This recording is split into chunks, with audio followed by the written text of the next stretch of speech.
Hello, adventurers, and welcome back to the Legend of Kelamentura recap series. Today we are recapping session 62. Oh yes, 62. Oh bloody hell, that was a bit of a fun session. If you recall, the last couple of sessions, the party has been deep in the bowels of the ruins of the underground city known as Duath. And last session, they initiated combat with Okata the Beholder and Jeremiah Doyle in the Grand Library of Duath. Sort of a boss fight of the dungeon crawl, if you will. So what the hell happened in session 62? Oh boy. God, what did happen? Well, combat, for the most part.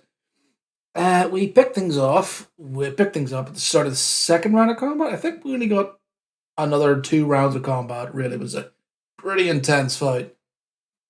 But we picked up with Sir Low-Key, and Low's first order of business was seeing Bjorn having fired his grapple shot into the face of Okata the Beholder.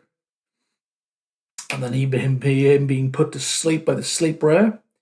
This chain and this hook and chain still like dangling out of the side of the Beholder's face, like a really dodgy piercing job from Claire's. Or insert piercing company that is local and relevant to you. That joke. Lowe decided that the best thing he could do was to cast Heat Metal.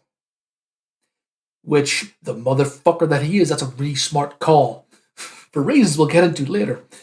So yes, cast Heat Metal. I think it was 3rd level. So upcast was like 4 or 5d8 damage. Which, that don't suck. After that, I think the initiative order was Clarissa was up next. Yes, she was. And she then threw off another fire bolt up at the flying Doyle towards the back of the room. Then we got to Okata the Beholder, who just kind of started throwing rays all around the place, mostly targeting Lowe, because Lowe was the one who cast his Heat Metal and Bjorn was unconscious. Well, he's asleep. Like, well, that's no longer a threat. You just give my fish hook a fucking dip in the lava. Fuck you. Take everything. Start throwing everything. Even legendary actions was like, no, ray. The point where Low was brought pretty low. Like, you pissed off the Beholder and he wants you dead. And then the layer actions happen, which is a layer action that I forgot to do because it actually might have done things. But whatever. I forget who goes next in initiative, but what else happened on that turn? Oh yes, Denesco's turn in combat. He had gone off and tried to engage with a bunch of the riflemen that were kind of up in the library, the different tiers of the library on the right hand side. He got one of those guys, and after having missed every single one of his attacks, he just says, "All right." Decided he was going to then try another one, and then instead of hitting him with the sword, just went, grabbed him and yeeted him over the balcony. Full on Wilhelm scream off with the side. And then jumped down to land on him and fucking missed, sadly. It was a pretty kick-ass moment throwing this guy over the side, landing, seeing the Beholder. What did Duchess do? I think Duchess was healing because people are taking a lot of damage. And I go, right, healing word. Throwing mass healing words out, or heals and cure wounds and stuff like that. Just keeping the party alive. And then we had Bart. Again, Bart, Duchess, and Lowe. Well, Lowe for the first round was Jaegered, but he joined us slightly a bit later. But Bart and Duchess were once again being Jaegered by our newbies. By some new people who are joining the party. Yes, more new people. So the MVP of the fight and the best play of the game was Bigby's hand and grappling the eye stalks. Yep, grapple the eye stalks. That's a contested check. Heat Metal gives disadvantage on checks. So roll with disadvantage in a straight roll for grapple. And the strength or dex is like, no, he's fucked. He cannot escape this.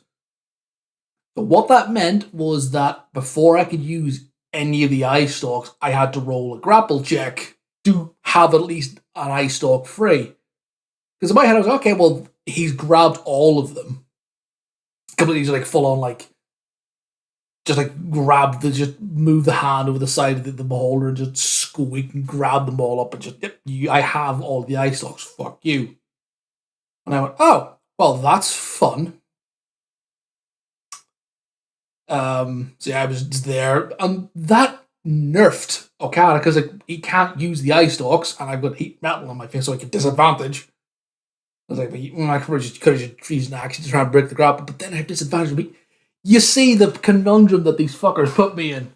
It was a brilliant move, but I hated it. Which is why on Doyle's turn, he went, fuck you, and uses 8th level spell. Horrid Wilting. Abi Dalzam's Horrid Wilting, just fuck you. Only got 2 of the party because of the size of the thing, but yeah. That was fun. We got round to the next round of combat. What did happen? At this point, Lowe was back up. Lowe then decided to like move up and kind of get underneath. Get up and around. Oh, sorry, no, Duchess. She did use like a heal, but then she also cast Mage Hand and used Mage Hand with her action to slap Bjorn awake. That's what happened on Duchess's turn. So, fuck yeah, that was nuts. Fuckers are just trolling me. I throw the enemies at them and they just troll me with their responses, the dicks. Love is really, but you ever wonder why the characters get really hard? Yeah, that's why. What did happen next? Yeah, Lowe then reverted to type, sort of stabbing away, doing significant damage to the beholder and the other soldiers that were around. Bjorn got back on his feet after being woken up, having dropped his draconic form because that dropped when he went unconscious. And then he decided to. I think did Lowe drop heat metal at one point? No, Lowe didn't drop heat metal. I can't remember what Bjorn did. I think Bjorn picked up his rifle and started firing up at Doyle. Then, like, oh, you want the smoke? Okay. And then Doyle had drank a potion at the end of his turn, which was a potion of legendary actions, because fuck you with the dungeon master.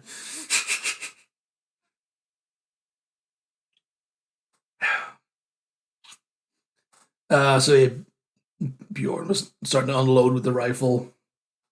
The next go was just opening up on the soldiers. Then we get back to Doyle's turn, and Doyle was starting to. I think he could use Crown of Stars, which is an old faithful of his. Crown of Stars, and using his legendary actions to lob those around the place at the party members.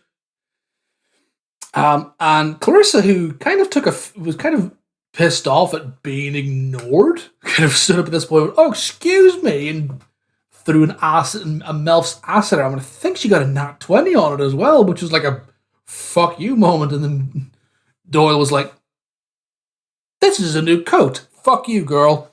Just okay. You want the smoke? You get it. Duchess did more healing. I think there was healing and spiritual weapons being cast. And then Bart was able to use his grapple and kind of he was able to like move. I don't know if he moved Okata. I like maybe use the grapple like he turned him around. Like, yeah, you can turn him. Rolled a check for big. He's turned him around and then shot him in the back of the head or the back of the body. The back of the beholder's just one giant eyeball and a body, so it's like a Mike Wazowski where it's the head and the body, or what's going on there?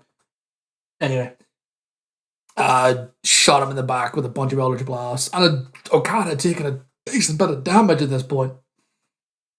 And so these Eldritch Blasts just through the back of the head, completely just obliterated. Okada just scattered him across the room. And I think Doyle and then Doyle's next turn he could have. Now we had Bart back up to Lowe. Lowe then started going up for more of the soldiers and trying to get up towards where Doyle was, but slightly out of reach. Dinesco then got involved in the fight. Bjorn still using his rifle. And Tedesco used an absolute fucking baller move. Like, it was a genius idea of, like, moving towards Doyle, misty stepping, and then I think he tried to grapple him. And then he tried to grapple him or attack him. Sadly, he missed. Tried to hit him again, missed. I'm like, shit, this is not a good day in the office. Really not a good day in the office for Tedesco at all. And then Doyle was throwing around more high level spells and everything else, and kind of was like, okay, well, you killed him, but you guys are all pretty weak. And Doyle then reverted to type and used twin spell power word kill again on Low and Duchess.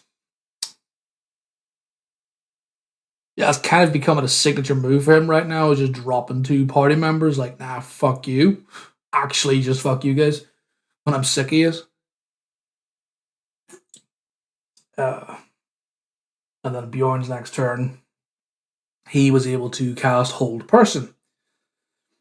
Now, Doyle has advantage. I had advantage in the saves through magic item. I believe it was a magic item. So the guy was like, okay, well, does he have advantage? Yes.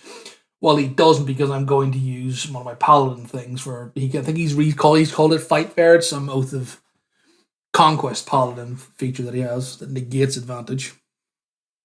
And I rolled not great. So Doyle was now paralyzed. And I went, oh, okay, Doyle's paralyzed. That's not good. Went round. Low's dead. Duchess dead. Clarissa pretty badly fucked up. She was like trying to take out the soldiers. And then we get to Tedesco's turn. You want to talk about a redemption arc? 2 natural 20s with a Vorpal fucking greatsword. Oh yes. My man went to work on the paralyzed Doyle. Beautiful to see. Oh, such a beautiful thing. And he was just rolling. First one hits. I can't remember why he got a third attack. I think he's like he had something to give him like. Oh, it was just so brilliant, so lovely, and like, oh yeah, first hits, nat 20, and then another nat 20 because advantage on a paralyzed prone enemy. And it was something like 168 points of damage. And I was like, all right, paint your picture, Tedesco. Describe the kill. And it comes down with the sword, with his own sword, hacks into the side of the rib cage, grabs the blade of Hades, stabs it down into the chest. And then Bjorn threw over the blade of Storm's End, which turned into a great sword, which he caught and stabbed that down into the middle of Doyle and like twisted it, so he's like 3 blades in his chest. Just beautiful cinematic moment. The party has fucking got revenge for their friend. And then Doyle melts into a snowman puddle because it was a simulacrum that they were fighting. And the reaction from my party. Oh, I feasted on that energy. That was brilliant. And the best part of it was that I wasn't the only person new, because the 2 new people, they had joined and they were helping me in the boss fight. They had the plan was that they were going to help me run the Eve the bad guys, but when the party didn't show up, they ended up running the good guys. And I told them, right, okay, you guys are going to do this, do that, run them, like kind of give them rough pace notes for how they would act, but you run them. And I told them that if Doyle goes down, he's a simulacrum, so they can act appropriately. So they were like, and I just looked over on the Discord chat, and I could just see one of their webcams, just one of their cams, just like staring poker faced, and there was a moment of like, oh no, then the meta knowledge is killing me right now. Which was a beautiful moment, but holy fuck. They were pissed off at me. In a good way, I hope. But they slaughtered Okata and Doyle. And Tedesco then went off and Did a nat 20. I think he got another nat 20 survival check on Okada's corpse and was able to salvage all 10 of the beholder stalks. The eye stalks that Bigby's handed out basically get ripped clean. Yeah, you now have these. And I said, well, you rolled a nat 20, you get all of them to do with as you see fit. After the fight, the party had a look around the sort of dispatch the rest of the riflemen and then search the library for intel and anything useful. Clarissa, she came down here looking for. She's a PC on her own, like quest for like time manipulation stuff. So she ended up. She'd been told that there was a scroll or some sort of arcane thing down here that might help her learn how to control time or manipulate time. Sadly, that was no longer there, but she did find a couple of like textbooks about it. A few of the party had found a few of their little bits and pieces, so like religious pamphlets, paraphernalia, a few bits and like some other little small bits and pieces. But after that massive and fraught encounter, the Bart used teleport to get the party out of Duath and back to the mansion, which was absolutely beautiful. It was a lovely way to end the fight and kind of get back up safely. So safely back in the manor, they all went to bed and collapsed, and they all had a long rest. As everyone who plays D&D knows, when your dungeon master says you all get a long rest, that's an oh thank God moment. And the next day, they were up and about. Lowe had gone off to his Temple of Elistre. I had gone off, supervised that. Check out that, seeing how things were going. Clarissa, she also lived in Mentura. She'd lived in Mentura for 5 years. She'd lived in Mentura for some time, but she'd been frozen as a bronze statue in Duath for 5 years. So she went walkabout, found her old neighborhood, found where some like, new businesses where some things had changed in the last 5 years. Found where her apartment building was. Got access to it. Got access to the building. But they was a receptionist type thing. One of the guys at the door kind of didn't recognize. I was like, "Oh, excuse me, miss. Where are you going? How can I help you?" And said, "Oh yes, I live in this. I live in the building. This is my apartment number. I've been away for some time." And this receptionist was able to tell them, "Oh, sorry. Well, first of all, the building was sold a couple of years ago. And well, when you paid your rent, you paid a few months advance in rent, but that lapsed, and then the landlord at the time, sold off some stuff to sort of pay missed rent, and then sold them. And then a friend of yours came by and collected some things. So sadly you don't live here anymore. That apartment is now owned by someone else." And she went, "Oh, okay, well that sucks. Who sold it?" Or basically the guy gave her kind of a rough idea of, "Oh yeah, some guy Throom, some Loxodon merchant called Throom came by and picked up some arcane item that was in your room." That was basically one of the old things. There was a few things, there was a few small bits sold, but that was the one big ticket item, and the sale of that actually helped cover a lot of the rent. So that's kind of what that is. So she, rather dejected, left after that had happened. Left the apartment key back, and then just kind of went back to where the Scallybags manor was. Now realized that she is in fact homeless, and I was like, "Well, I'm homeless. These people are the only people. This is the only people that I know in the city now, so I'm just gonna stay with them for a while."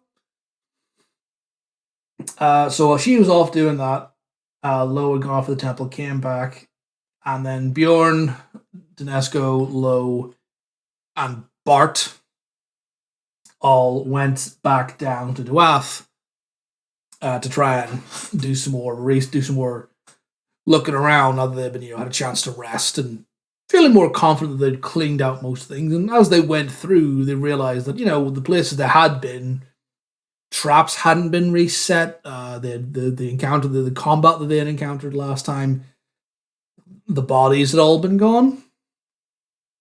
So someone's definitely been through here and has tidied up. But Bart did make one detour up to the the warden's chambers and used one of his castings of teleport for the day and teleported the spy desk up to the manor. So, Jason, if you're listening, Bartholomew now has that spy desk in the manor to do with as he sees fit. But the guys went down, had another look around, and they were looking for like more arcane stuff and history things. Lowe, I can't remember exactly what Lowe was looking for, but he had found like religious paraphernalia, like old pamphlets for worship of the gods, some religious texts type things, or at least little pamphlet things you would hand out in church, little bits like that. Bjorn didn't find any spell books, but he did find a couple of like academic style papers talking about high level magic. So with the use of that tome, Bjorn now has advantage on checks to identify 6th, 7th, 8th, and 9th level spells. What else? Bart was just kind of there looking around the place. If the player had been, he probably would have cast Legend Lore, probably. But he was just kind of there for the crack more than anything else. Dinesco, he went off and used grim psychometry in the library, and I went, oh, this is my moment to tell you guys the story of the Battle of Duath. And I recounted the story, which is basically towards the end of the purge, a group of soldiers, or rather adventurers, had journeyed down into Duath as like a mop-up operation, not expecting much resistance. But when they were down there, they came across Urdasil, the great Draco Bear, and Okata the Plotter, the Beholder, along with some other Defiant forces, some other Defiant and Vanrar forces. So this is a much bigger fight than they had anticipated. So the forces were kind of pushed back and they'd lost a few and they're trying to flee and run away. And in this vision, one of these adventurers, this like the Golden Mage, this guy dressed like golden robes, kind of sent the rest of his party on ahead, kind of give them a nod and a sort of a goodbye.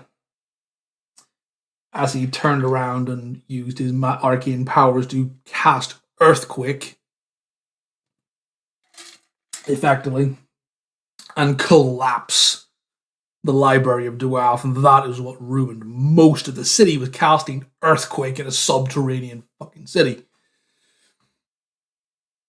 And the process, sacrificing themselves, but ensuring that Duath would be sealed off and doing what they thought would have slain Urdasil and Okata, but they didn't, sadly. But the sacrifice did save their friends. So after that, the party bamfed back up to the manor. Kind of spoke with the rest of the party about what they'd found, and Duchess earlier that day had said that, listen, after whatever the fuck had happened to afterwards, she had died. Both Duchess and Lowe were brought back because the party have these Revivify pendants. 300 gold piece diamond that is enchanted to contain the Revivify spell that anybody can use. Quite a handy thing. So they have those, and that's what Duchess was able to brought back because anybody can use their action to defib it. So Duchess decided that, I've legally come back. I've come back from the dead twice now. Well, at least twice, maybe 3 times. I don't know if I actually died on that boat or not, but I'm also now legally back from the dead as Duchess Enya Sertan. So I'm going to stay in the city and do family stuff for a while, which is the player has some work commitments and can't play with us for a while. So that keeps Duchess out of the story for a bit. But after the party, after this day of like sort of rest and lessons and discovery and whatnot,